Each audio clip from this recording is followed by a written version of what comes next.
Alright guys, welcome back sa ating podcast.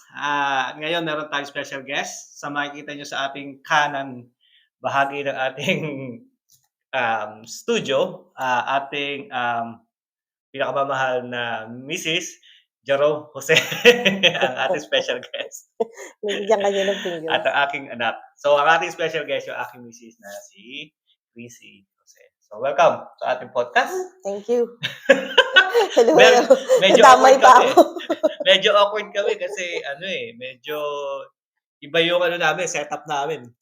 Gumawa kasi kami ng podcast kasi nga hindi naman porket yung mga kilala ng tao. Kumbaga lahat naman pwede. Kumbaga, siyempre ang mga natin dito, yung topic ang pinaka-importante dito. Hindi naman yung mga tao minsan na special imagines natin. So far kasi gusto ko ng podcast na katulad nito, yung live, yung one-on-one. So siya yung in-invite ko kasi meron siyang experience dito sa Ireland din. Yung una nating siyempre ang itatanong sa kanya is hindi yung more like buhay Ireland din pa rin, pero yung karanasan niya na lumaki siya dito sa Ireland, yun yung topic na dapat pag-usapan. Ano ba yung buhay mo na dumating ka dito sa Ireland? Like from Philippines to Ireland, ano ba nangyari? Oh, wow. Very naman 'to, very deep na question. Well, dumating ako dito sa Ireland noong 2003. Yung mama ko kasi is a nurse.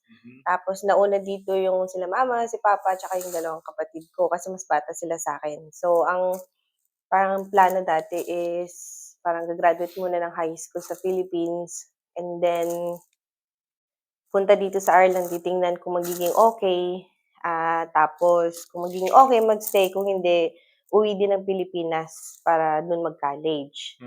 So, 16 years old ako nung dumating ako dito sa Ireland. So, if you think about it, like, alam mo yun, yung, Very young. hindi very young, pero yung tipo na, alam mo, nandun ka na sa teenage years mo, na set ka na sa ways mo, tapos may mga friends ka na, tapos alam mo na kung anong gusto mong gawin.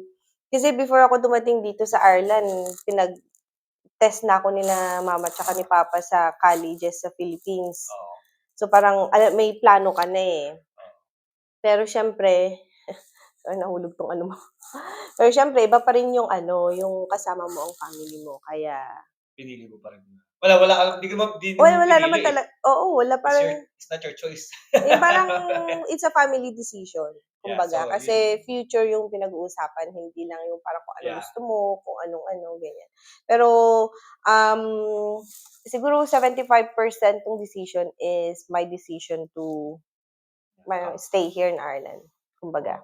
So, yung dumating ka sa Ireland, ikaw ba yung unang kinuha nila mama o kasama mo ba sila mama or ano bang nangyari do'n? Hindi. Kasi sila Tintin tsaka si Noni, yung dalawang kapatid ko, nauna na sila dito. Okay. So, they have been here for like a year So, before nauna sila. ako. So, 16 years, 17 years sila kumbaga. Hindi. I mean, I was 16 years old You nung were dumating 16 ako years dito. old. Okay. Yeah, that's 2003. Nasa high school ka pa lang sa Pinas. Oh, hindi. Graduate na ng high school. Magka-college ka. Magka-college na. Hindi mo na napagpatuloy yung college mo sa Pinas kasi dito ka na. So, pagdating dito, nag-high So, school ka ba o pagdating nag-college dito, na? ang nangyari is nag-inquire kami sa mga colleges. Nagpunta kami sa UCD, sa Trinity, ganyan. Kasi parang pagkakaintindi namin noon is you have to be at least 17 years old ng September, sa pasukan na September, bago ka maging bago ka ma-accept. 16 pa lang ako noon. So, parang isa yun sa mga bagay na hindi ako nag-qualify. And another thing is, I have to pay EU fees. Okay, kasi di ka pa Kasi, EU oo, member. hindi pa EU kasi kakarating ko lang dito. So, parang sabi nila parang mahal. Magkano ba yun? Depende sa course na Before gusto mong yung applyan. dati, alam ko, nagbago na ngayon eh. Pero At least 10,000 euro. 10,000 euro. Oo, 1 year lang yun. Okay. Wala pa yung grant na yan. Wala pa kaming alam sa mga grant or mga ganyan. So, binahay mo yung full na 10,000 more likely. Nung kakarating ko dito at nagpurso ako na mag-college, yun, babayaran mo yun. Okay. Pero nag-decide kami na parang okay, kasi 16 pa lang. Ang recommended ng mga college kasi bakit di ka na lang mag-living cert dito. Okay. So, mag-5th year and 6th year ka na lang. So sabi ko, yeah, kasi parang medyo bata pa naman. Kasi sabi nila, mga usually 17 to 18 years old yung mga nagka-college. Ganyan. So parang you're a bit too young. So Okay. yun.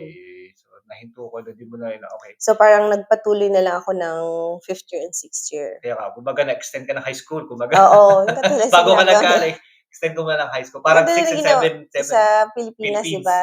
Yung Ganon. Para lang K-12. maano mo yung level Oo, na yung sa kailangan. taon. Sa Oh, taon. so yun yung before. At yung Oo. ngayon naman, hindi na yata parang ano ba, nagjo-job na ba ngayon yung mga, let's say, yung mga Pilipino na nag-transfer na dito, ganun din ba yung ginagawa kaya nila? Well, Or mas nag-jump? bata kasi yung mga dumadating dito ng mga So Pilipino eh. talagang, Karamihan na ngayon eh. so So parang okay na. they start from primary tapos to Mm. secondary talaga sila yun yung pathway nila. Pero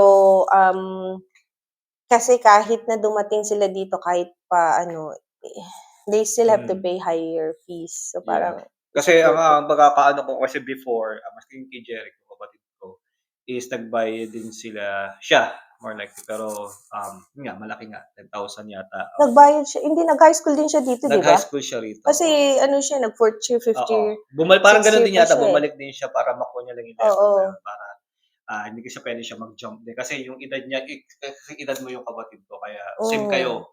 So nag-high school din kayo pareho dito. Well, nag-high school din naman ako dito pero hindi totally high school.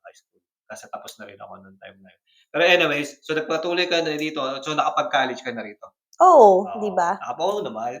Sinasabi Alam. natin sa para malaman nila yung buong Oo. So, detail. after ng obviously 6th year, yun, yung nag-exam ng Leaving Cert, Mm, tapos kung ano yung napasa na mga na points, oo, tsaka sa course na ano sa CAO, yun yung yeah.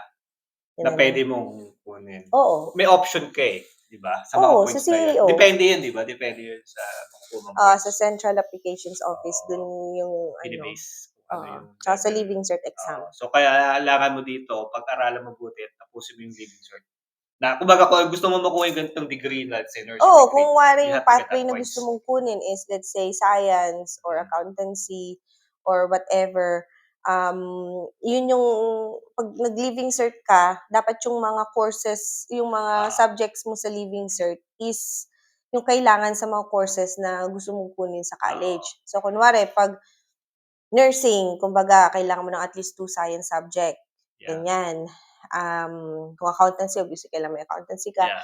Aside pa dun sa mga core subjects na English, Maths, ganyan, So 'yun nga. So tsaka pagkatapos mo na languages. gusto mo na makuha yung pinaka-ano mo, after ng college makukuha mo yung kind of After ng work. high school, Mm, after ng CAO na ano, na application, kung ano man yung points mo dun sa Leaving Cert exam, dun mm, ka lang yeah, ano kasi sa CAO kasi bibigyan ka nila ng 10 choices. So, mm, parang 10 choices sa level 8 degrees. mm, So, kunwari ang pinili mo, engineering, number oo, 1 tapos sa katabi nun, engineering sa saang university. yeah, Let's say UCD, TCD, ganyan. yeah, So, kung nakuha mo yung points ng engineering sa first choice mo, 'di dun ka oo, ma-o-offer sa'yo yung slot na yun sa university na yun. Kung mm. hindi mo naman makuha yung points, it will go back down then Mm, to your second choice, third choice, fourth choice hanggang sa yeah. kaya there are 10 choices. So, okey, so nandito ka na nag-college and everything, so nag-high school ka rin dito, pero yung sa Pinas nag-high school ka rin, 'di Oo. ba? Oo, So nag-graduate ako ng so high yung nag-high school. school sa Pinas, ano naman yung mga kasi alam ko ang high school sa Pinas is iba dito. Kumbaga ang ibig ko sabihin yung kalokohan kasi ng high school sa'tin is iba rito. So, nung dumating ka rito, na-miss mo ba yung gano'ng, friends mo siyempre normally yung friends mo baka Oo. mami-miss mo sa high school sa Pinas. And then pagdating mo Siyempre. rito yung mga kalokohan na wala rito, na Hindi siyempre kasi ang pagkakaiba kasi siyempre first and foremost ibang bansa 'tong oo, itong Ireland, iba yung culture, iba yung yeah. way. So, I went to a school here in Ireland na all-girls school. Mm. So, siyempre walang boys. Okey. So, sa Pilipinas, mix. Oo, So, parang hindi naman sa nakakaano, but it's something na at saka yung the way na magturo sila is yeah, different. okey. Um, Iba yung Yeah, sistema ng pagtuturo, iba yung subjects, oo, iba yung yeah, although for example sa maths yung algebra, alam mo yun parang oo, napag-aralan mo na yun sa Pilipinas, eh. Yung mga yeah, methods ganyan. So, parang okey na yun. Pero yung hmm, chemistry, biology, parang more in-depth yeah, dito kasi parang sa Pilipinas science, science subject lang yun, eh, yeah. alam mo yun? So, parang ang ano ngayon dito sa Ireland, talagang maninibago ka. Oo. Aside from the language barrier, Oo. pagdating mo kasi iba naman ang way ng pag-i-English natin sa Pinas. Philippines. Tapos dito, alam mo yun, talagang Yeah. it's a culture shock kumbaga. Mm. Pero ang kagandahan nun kasi bata ka pa, Yeah. pagdating mo dito, Yeah. it's easier to parang adjust. Mas madali kasi bata ka pa nun. Oo. Kasi yung matanda ka na, dumating dito talagang pero anyways, may difference pa rin naman. Pero yun nga, Oh, very different talaga. na-miss mo kasi dumating ako rito kasi gano'n din, number one siyempre, na-miss ko yung Pinas dahil nandun yung mga barkada, and then nandun yung masasarap na pagkain, tapos yung weather. So, kakaiba, iba yung experience mo rito. Actually, di ko nga alam yung Ireland, actually yung sinabi lang sa'kin ni mami na, "Punta ka ng Ireland." Tanong ko, "Saan ba yung Ireland?" Kasi ang alam ko lang, before kasi UK. Yun lang yung alam ko, yun lang yung kilala. So, parang Ako kilala ko ang Ireland ako dahil di sa ko Westlife. di ko kilala. Dahil kay Dahil sa Westlife, actually di ba? actually kasi ang Westlife hindi ko rin kilala. Ano mo kilala, baka Kilala kung ko mga kilala ko sila sa ano, kasi nakikita mo sa MTV sa Pinas. Pero yung unang ewan ko lang, pero more likely sa'kin, yung mga ewan ko sa ibang Pinoy, 'pag nakakita ka ng puti ibig sabihin Amerikano na, taga-Amerika sila. grabe naman. Hindi gano'n kasi yung aking ano, yung the way na iniisip ko. Ngayon, nalaman ko lang na ang Westlife is taga-Ireland nung nandito na ako, na Ah, Irish pala sila, Ireland pala yun. Kasi ah. lahat ng karamihan ng mga magagaling na, singer is galing pala sa Ireland. Kasi tignan mo, ano 'to, ah U2, U2, yung kay Ronan Keating, ano ba yun? Boyzone, Boyzone, 'di ba? Laging pinapalabas siya sa Westlife, Boyzone, U2. Lalo na yung ano, Boyzone kasi The Course, yan. oo, yun, yung mga yun. So, iniisip ko, galing sila ng Amerika. Yun pala, pagdating ko rito, lahat sila galing Ireland. So, ibig sabihin, malaki pala ang influence ng talent ng mga Irish pagdating sa Oo singing din. naman.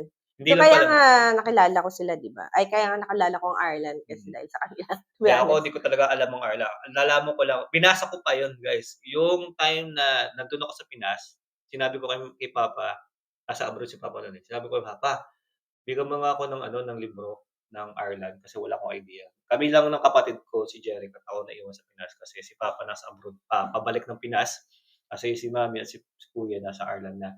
Anyways, naghanap sila ng libro, binasa ko yung libro, ang problema naman sa libro, Gaelic naman.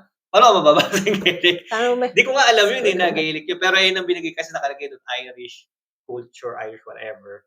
So, binasa ko yun, may konting English lang, pero the way na pati yung pagsabi kasi yung time na yata nun, hindi pa uso masyado yata yung may English na pero hindi pa gano'n kalawak. hindi, Gano'n yung nagsasalita na sila ng ano, pagkakaintindi ko. So anyways, Gaelic yung iba, di ko alam paano basahin yun, pero binasa ko yung yung libro. totoo. Pero hindi naman yung tamang pronunciation. Maniwala ako Hindi, sa'yo. binasa ko pero hindi tamang Hindi mo pronunciation. mapaalam mag-Gaelic ang isa sa pinakamahirap na Kaya nga, language na matutunan hindi yung sa the way na let's say madali kasi sa'tin magbasa, pagka katulad niyan, let's say Gaelic, oo nga, pero the way you read Gaelic yeah, is hindi different hindi than the talaga way siya you ano, would read oo, pero hindi siya yung English. tama, oo, hindi talaga siya yung tama. Kumbaga tinignan ko lang, ano ba 'to? So hanggang sumuko naman ako. Wow. Mahirap mahirap pala 'to. Pero yung dalawa lang ng medyo nakuha ko, na nabasa ko at yung unang dating ko rito, yun yung sinabi sa'kin. Nag-ano sila, alam mo Conas Tattoo, yun lang yung alam ko na sinabi kaagad kaya medyo nag-ano naman ako, nagkaroon ako ng idea. And ayun, so anyways, so yun yung nangyari sa'yo na culture shock and everything? Oo naman, sa weather, sa ano, sa way of life, tapos sa language. Mm, 'Yun yung medyo mahirap mahirap. i-get over, Mm, especially sa mga unang buwan. yeah. Pero eventually kasi kung kasama mo yung family mo, hindi ka naman Mm, nag-iisa, eh. oo, So, mas iba pa rin yung talaga yung dynamics kung like oo. immigrant ka na ikaw lang mag-isa, So kaysa dun sa oo. kasama mo na yung pamilya mo dito. So yung dumating kayo dito, may mga Filipino friends na ba sila mama nun Oo or naman, marami nakatira na kami sa isang apartment sa city center no na oo, karamihan mga nurses din ng mga Pilipino oo, yung mga ano, sa mga kapitbahay namin mga Pilipino ganyan. So, may mm. mga party, may mga ano, Pilipino pa rin. Filipino pa rin. So, Oo. hindi kayo masyadong nahirapan dahil may mga Filipino, Oo naman. family na dun. At saka medyo malalaki na rin kami no'n, Okay. na magkakapatid. So, parang naiiwan-iwan na kami sa bahay, Oo, nakakauwi na kami mag-isa galing sa eskuwelahan, ganyan. So, parang sila mama, hindi na nila na-experience yung maghahanap ng magbabantay, oo. ganyan. Kasi Hindi kasi malaki na. High school na kayo nung dumating oo, kayo. community nung kapatid kong babae, high school na Oo, kami. Yung si Noni ang nasa primary pa primary. nun. Siya yung pinakabata. Pero yung school niya is malapit lang Malapit sa lang. apartment namin. Oo nga, nakuwento niyo nga sa'kin before yan magkakatabi nga kayo. Well, ngayon lang naman kayo nagkahiwalay-hiwalay na, may mga pamilya na. Pero anyways, kilala mo pa rin, kumbaga nagkikita-kita pa rin. So yung ibang mga Pilipino na kapitbahay niyo before, more like yung iba wala na rito, nasa Oo ibang naman, bansa na, oo. 'di ba? Nagsialisan na sila sa US, sa Oo, Australia, tsaka sa nakapag-move on, Canada, oo. ganyan. Parang iba't ibang ano na rin, May mga kaibigan niyo rin siyempre nag-ano na rin sila, naglipatan na ng ibang lugar. Pero bumabalik sila rito nagbabakasyon, pero hindi naman lahat. Kumbaga dun na sila nag-isekusal sa ibang bansa, hmm, tapos tayo na lang naiwan, more oo, likely tayo na tayo-tayo na ilan na lang. lang tayo naiwan Oo, dito. ilan-ilan na lang. Oo, pero at least, may communication pa rin, yun ang Hmm, importante, yung communication. At hindi pa rin nawawala yung bonding na, 'pag nagkita-kita, ayan, nandiyan yung inuman, nandiyan yung kuwentuhan, uulitin na naman yung nangyari before, nandito sila, then yung anong meron ngayon bago, yun ba yun? Yun yung kagandahan ng mga kaibigan natin na ngayon, maraming mga Pinoy na dumating din dito siyempre. So, ano bang puwede mong ipayo lalo na sa mga nurses na gusto magtrabaho dito? Kasi you're in that career na nurse, professional mo na yung nursing, eh. So, hmm. mataas na yung level mo. So, ano ba yung puwede mong ipayo ano ba puwede mong ipayo sa mga nurses na nandito na puwede nilang malaman o bago sila pumunta rito, ano bang una bang hinahanap ng mga hospital? Well, Lalo 'pag malay ko question. 'Pag question kasi alam ko nag-i-interview ka ng mga aplikante, guys. oo, Guys nga ba nag-i-interview sila kasi kasama dun sa mga ano ba tawag dun? Sa mga clinical nurse manager. clinical manager, clinical nurse manager, kasama ka ng don, yung Oo, pinakamataas. So, kasama siya minsan para mag-interview ng mga, client. May oo. mga Pinoy, may mga Amerikano, may mga Irish, kumbaga iba-ibang, lahi din. So, ano ba, let's say ako yung aplikante, ako yung nurse, gusto kong mag-apply, ano bang unang tinatanong mo? Hindi naman sa ano, siyempre inaano ko pa rin yung ano Hindi, mo, gusto ko na lang bigyan yung natin sila CV ng idea. mo. Kailangan Okey, ayusin mo yung CV mo. okey. Siyempre, Oo, siyempre.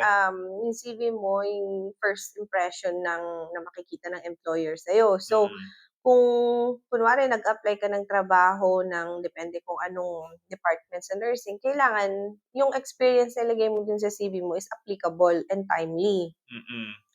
Tapos kung okey Teka lang, naman. dun sa CV ba ilang pages more likely content na kayo na puwede ba 2 pages, 3 Dalawa lang pages? ang 2 pages, max 'di ba? talaga, Okey. hindi Hindi puwedeng puwedeng 3, marami, hindi 4, puwede yung parang parang diary, nakaka-boring, oo. oo. Hindi Hindi ko na binabasa 'yun 'pag dalawang page lang back to back parang happy na ako dun, oo, kasi parang kailangan mo lang naman summary, summarize lang tsaka na. concise Oo, summary ng ano oo, experience, job, description mo ganyan oo, dati, ganyan.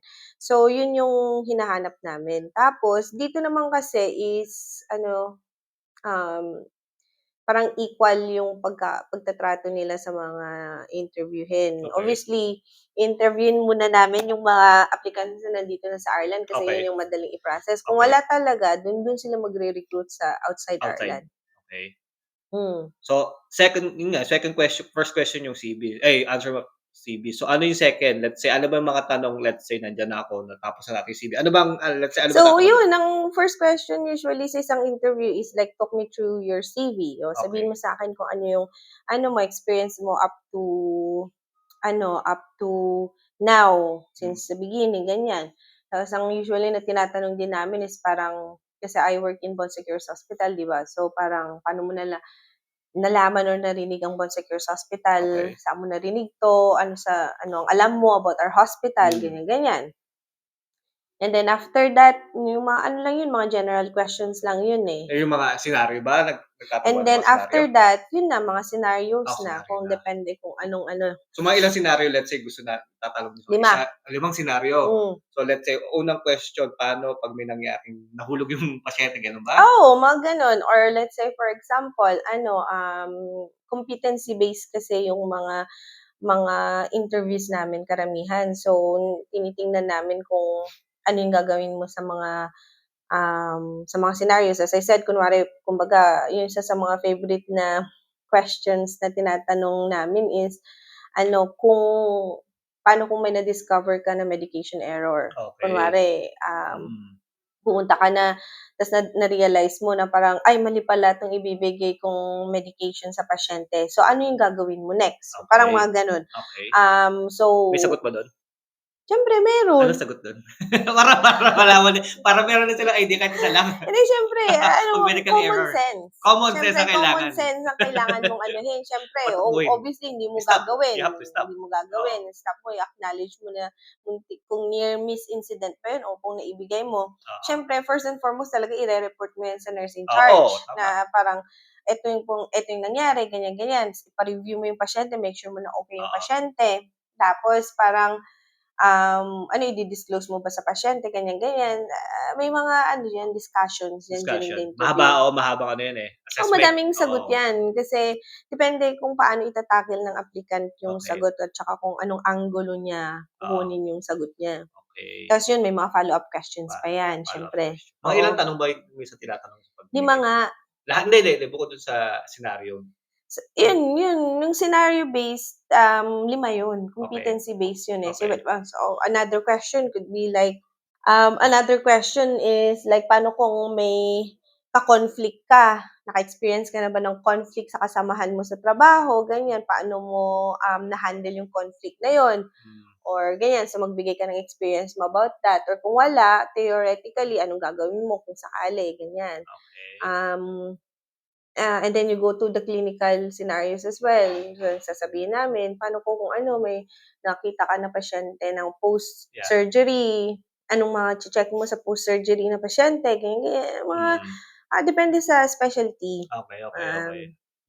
Yung mga questions, syempre, tinetailor na namin yung ano. So, kung dalawa kami nag-i-interview, kunwari ako tsaka yung AIDO na Assistant Director of Nursing, siya yung mga more general questions. Okay. Tapos ako naman na yung mga clinical side, yung mga scenarios ganyan. So, hatiin namin yung questions. Pag general ba, yung A doon, ang tanong, ano mga klase? Yung nga yung general is like parang talk me through your CV, Siya yun. oo, yung mga ganun yung Pag mga clinical ikaw, let's say. Oo. So talaga binabagsak sa'yo kung ano yung mga medication. Hindi, siyempre binabagsak saan kasi yung mga ini-interview ko is yung para sa department Kasi ko. yun yung kailangan mo malaman. Oo. Kung anong So, gagawin kailangan nila. kong malaman kung alam ba nila ang gagawin, kung na-experience na ba nila yung mga ganyan-ganyan. So, parang dun so at least 5 questions yun. So, sabihin ko lang sa mga audience natin kasi siya nagtatrabaho siya sa cath lab department. So, yun yung kanyang expertise. So cardiology Sa cardiology. bale. Yeah. So, yun ang kanyang expertise. So, kailangan niyang malaman kung ano yung mga tamang procedure o anong tamang sagot. Hindi, yung kung alam ba nung tao Okay. yung Gagawin niya sa sitwasyon na sa situation na gano'n. Okay. So, alam ko may karamihan sa mga client, ito rin yung tinatanong nila. Kasi 'di ba, pwede magtatanong ka sa client, pwede rin magtanong ang client sa inyo, 'di ba? Oo. Normal yun 'pag may CV. Pero minsan ang kamalian na ginagawa, ewan ko kung may na-interview na kayong gano'n, nagtatanong kaagad about sa sahod. Wala namang masama. Okay, walang Tanungin masama. nila yun. Oo. Wala, I don't usually, hindi ko na inaano yan. Pero siyempre, ang encouragement ko lang kung kunwari may magtatanong, anong tatanungin mo sa yung yung parang magpakitang gilas ka na, Okay. so ano yung career progression sa ganito, ano yung mga Okay. education na pino-provide niyo sa staff, training, ganyan-ganyan. So yung mga gano'n na tanong ang parang mas magandang tanungin sa recruiter or Okay. sa interviewer kaysa naman sa, magkano sahod, ilan ang Pero may yun, nagtanong na ganyan. siyempre sa inyo before nun. Magkano sahod? Oo, hindi namin sinasabi kung magkano, sinasabi lang namin depende yun sa years of experience mo Depende. tsaka Doon ibe-base sa years of HSE experience. scale. So, bahala na siyang Oo, depende sa ilang taon na siya nagaganon. Exactly. Tsaka sa grade ng niya. Oo, okay. So, hindi niyo talaga sinasabi. Pero, Hindi naman sa hindi sinasabi. Pero, sinasabi niyo rin. oo, hindi. Depende. Hindi ko rin naman alam kung ano na yung Kasi depende skill sa nila experience. eh. Pero yung basic, magkano ba ang basic na, let's say, sa department niyo, cardiology, magkano ba yung normal na sinasahod? Depende nga sa years of Let's say, experience. meron akong 5 years experience sa Pinas. So, magkano yun? So, depende yan kung yung owner ng hospital yung Okay, ganun. yung Pero experience ranging nila. at least mga 50K? Wala. Less than Annual? that. Wala pa. Mga 40, 40 annual. 40 Okay. to Pero depende 45. sa experience yun. Oo. Okay. Pero meron din pa kayo Mga 35 to 45, mga ganun, depende. Okay. Oo, okey lang yung sa Depende rin sa hours kasi siyempre may oo, Saturday late, basta iba-iba Sunday, pa yung walang ganyan. night, Wala. wala, Well, sa'min sa hospital namin walang night wala yun. duty ang cath Oo, lab. oo, same Pero lang sa meron Force. kaming, anong tawag dun, parang May differential, hindi, wala. specialty fee yung parang gano'n na parang kasi Okey, sa cath lab ka nagtatrabaho okey, so meron kang nare-receive na oo. specialist area na sahod. Meron ba kayo na-interview na like online? O Oo, kasi before kasi nag-pandemic, yeah. nangyari siguro yun sa iba, 'Yan. Hindi ako fan ng online online. interviews kasi parang mas magandang Kilitisin, kilitisin ba oo, ang isang tao 'pag sa ano, sa face to face. face to face. Mas magandang face to face kasi Oo, mas kasi nalalaman mo yung oo, makikita mo yung kasi kung nagpa-panic pa sila may na-stress ba sila, na-interview kami na care assistant, dati, few years ago, yeah, na ano, tinanong namin ano, si Kuya Eric yata kasama ko, siya yung oo, aide namin nun, eh. Um, Tas tinanong namin kung paano niya, what did this, applicant know about the ano, yeah, the bonds, ganyan. yeah. Ang sinagot niya is yung parang kung ano yung nasa website namin. So, parang feeling Binasa, namin binabasa niya sa website. minemorize? Hindi, binabasa niya sa website. Kaya ako minemorize niya para Hindi niya ay, okey, okey. minemorize, binabasa niya. Oh, wow. Kaya sabi ko, Binabasa, wow, parang alam na alam niya kung ano, mas alam pa niya yung sa'kin, yung mga core values, mga mission okey. and vision ng hospital, ganyan. Sabi ko, wow, word for word talaga. Kaya Okey. nakakatawa. Pero Kasi nagtingin na online lang kami. siya Oo, kaya nga, parang hindi may naman idea namin siya, alam. may So, yan, kodigo, may ganyan. kodigo. May ko siya dyan somewhere na nakatago. Kasi So, online di niyo nakikita kung ano yung nakikita niya. oo, sa Okey. harap. Oo, ganyan. Okey. So yun, guys kung may idea na kayo kahit konti pagdating sa, nursing interview and then kung ano yung mga dapat na isagot, kumbaga ito yung mga ano, marami pa sigurong, puwedeng itanong ang mga nurses or yung hospital sa inyo pero at least idea, meron na kayong idea and at least sa ano, kasi depende kasi experience yung, salary. At saka depende din sa ano siya, Depende sa public o private depende rin yan siguro sa ano nila. most or Benefits likely. benefits lahat naman may benefits na 'no? The public and private may benefits na ang mga Oo, depende staff, sa ospital kung anong ano mo, depende pa benefits rin. na additional. Oo. So yung sa mga gusto mag-apply ng nursing dito, yan puwede na kayo. As I said hindi Puwede ako na kayo. recruiter, at least binibigyan namin kayo ng idea lang kasi nurse nurse yung pinag-uusapan natin, nursing. So maraming tayong kasing nurse sa Pilipinas na gusto Oo, mag-abroad. siyempre. Kasi, maliit ba sahod sa Pinas 'no? Oo, Parang doble yung trabaho mo ta's liit pa rin ang kinikita mo, parang alam mo yun, sinasahod mo. Kaya yung hmm. iba nag-iibang bansa na lang. Pero yung tanong ko, eto marami tayong na-experience na ganito, eh. Mga Irish nagpupunta ng ibang bansa like Australia para mag-nursing dun kahit 1 year career break ba yun tawag dun, 1 year sila bakit nila ginagawa yun, ba't hindi na lang sila mag-stay sa Ireland which is meron naman silang trabaho na dito as nurse? Well, nung kapanahunan namin na nung kami yung nag-qualify, may embargo nun ng hiring sa HSE. Okey, So, karamihan sa mga kaklase ko sa college sa UCD nun, nagsialisan, hmm. nagpunta ng UK, pero nagsibalikan din, Oo, Australia, ganyan. Dahil walang trabaho dito. okey. At saka yung work-life balance, according sa mga recruiter na pupunta ng Australia, mas maganda daw dun compared dito sa Ireland. Mas mahal ang bilihin dito, mas mahal ang mga bahay, ganyan, Okey, ganyan. dahil dun. Oo, tapos pero yung mga kaklase ko nun kasi gusto nilang mag-travel. Ayos pa yun. So, parang yun ang ginawa nila, nag-travel sila sa Australia, Oo, nagpunta sila ng Asia, after that, ganyan. Tapos bumalik sila, tapos dito oo, na sila nag-settle, ganyan. oo. Pero yun nga, tsaka ano lang din yan, yung kung ano yung mga sabi ng mga kaibigan, parang Oo, parang nagagayahan lang din. para may masabi lang na, pumunta rin ako ng ganitong Oo, bansa, ganyan. ganung bansa." Kasi Pero most likely minsan karamihan sa mga yun din bumabalik lang din dito hindi, sa bumabalik sila a year or 2, bumabalik din sila, hindi sila mm. nagtatagal. Siguro Well, meron namang nagtatagal oo, kasi siyempre siguro may mga nakilala may na silang nakilala mga dun, oo, true. Pero yung may isa pa, nakakilala. may isa pa, So, hindi lang Australia kasi karamihan kasi ng mga puti o Irish is sa Australia pupunta. Pero meron pang dahil sa isa weather. na siyempre weather din. Pero meron pang isa na alam ko pinupuntahan, pero hindi lahat. Lalo na mga Pilipino kung, Irish citizen ka na, pumunta ka ng Dubai, pupunta yung mga nurses dun sa Dubai kasi tax-free. Well, Ay, nasabi? parang baka magbago na yata 'yan Magbabago ngayon, na. eh. Pero ano kasi kung parang meron ka ng, let's say Irish Yun nga, passport passport. tapos nagtrabaho ka na dito ng matagal Oo. ta's pupunta ka sa Middle East, I think, mas malaki siguro yung offer sa'yo Malaki din compared offer, mo kung oo. galing ka ng Pilipinas. I Ah, think parang pero kung gano'n. galing ka 'di ba mas malaki 'pag galing ka ng Ireland tapos punta ka ng Oo, Dubai, 'di ba oo, gano'n yun, 'di parang ba? gano'n Yun yata yun yung kasi may ano, may mga iba akong kaibigan na oo, Dubai, may kakilala din akong kakalipat lang ng sa Dubai. ng Dubai, oo. From Ireland, taga Oo, Dubai. hi Kuya Darwin. Okey. Taga Bonds yun. Dati ta's sa Mater ganyan, tapos yun nasa Dubai siya, laki daw sahod niya, eh. Kasi Kuya Darwin mataas wala bang tax diyan kaya kaya na yan.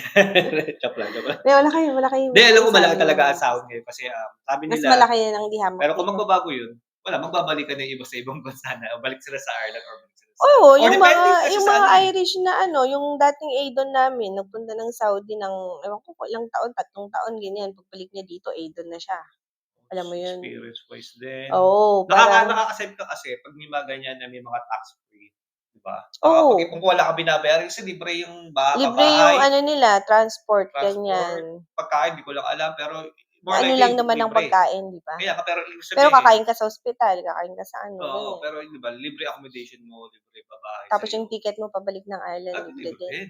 Okey pala or libre din. pauna Kaya man. yung iba mas Yung iba pinipili depende siyempre oo. sa Pinipili yung gano'n kasi nakakapag-ipon sila kasi 'pag dito sa Ireland kasi malakas tala mala mala malaki talaga ang tax. oo, hindi lang sa malaki yung tax pero, mahal ang mga bilihin talaga ngayon, Mahal 'di din. ba? Oh, 'di Mga siyempre. bahay ang mahal. Oo, mahal. So, paano ka makakapag-ipon ng Oo, pang-deposit mo kung lahat napupunta sa renta, sa oo. bills, ganyan? Kasi ngayon pa lang, eh, sa Dublin magkano ng rentahan sa Dublin umaabot ng depende, 1 or 2 bedroom puwede umabot ng what, 1,500 2,000 oo, to 2,000 na, up 'di to ba? €2,000 na 2 bedroom apartment yun o bahay? €1,000 per room Oo, 'di minsan, ba 'di ba? depende, oo.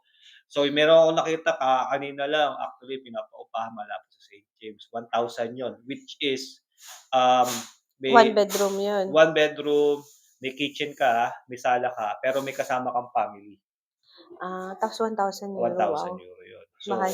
oo, pero malapit sa St. James yun. Pero siyempre 'pag ikaw single, well, kakayanin mo, siguro. Pero maliit lang maiipon mo. Pero kung may family ka Mas mahirap talaga. mahirap siguro, ewan ko kasi hindi nila ina-accept yung family. Kasi nga, hindi puwede family dahil 1 bedroom lang. Kung may family siguro aabot ng 1,500 to 2,000. Meron akong Ang hirap na rin makahanap ng rerentahan sa Dublin mm, ngayon, or ma anywhere else, pati dito sa mahirap. atin, Mm, sa Kildare, grabe, walang grabe. available na pag tumingin ka Wala, sa mga wala, website. wala na almost before marami, ngayon wala. Yung mga kahit bumili ka ng bahay mahal. Ngayon mahal na guys ang pagbili ng bahay. Kahit saan ka magpunta, kahit dito sa malayo, kahit sabihin mong taga-Port Cagayan yata, mahal na rin ang Oo, mahal, bahay. nag-jump talaga lahat. Nag-jump na sila ng almost what, 50 gano'n ba? Siyempre, Kasi ano yung isang kasama namin sa work, nurse siya, nakakuha na sila ng bahay. They are like what, 45 years old, mag-asawa. Nakakuha ng bahay dito sa may Clay, tapos nalaman ko ₱500,000 yung bahay niya.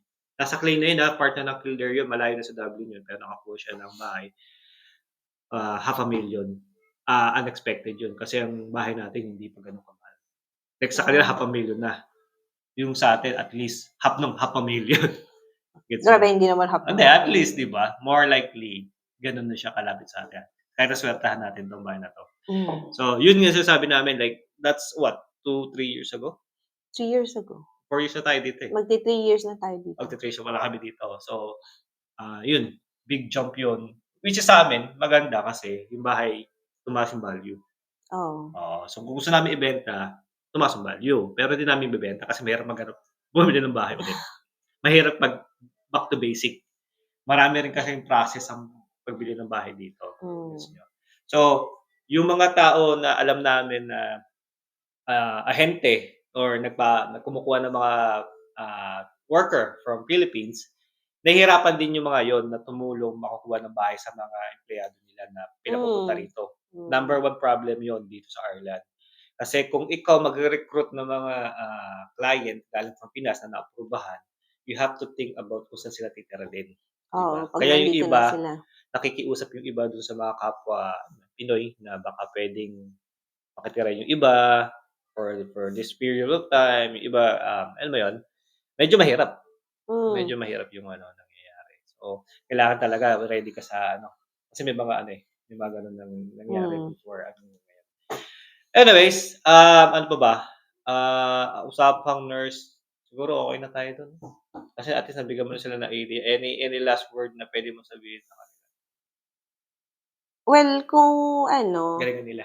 hindi naman. Ang ano ko lang is, mahirap talaga 'pag kailangan desidido kang lumipat kung Mm, lilipat ka. Kasi yeah, ang ano dito is yung parang yung lungkot kung mag-isa ka lang. mm. Tapos tingnan mo ngayon madilim ang weather, ganyan. Hindi Yeah, yeah, hindi rin alam mo yeah, yun, hindi rin nakakatulong 'yan.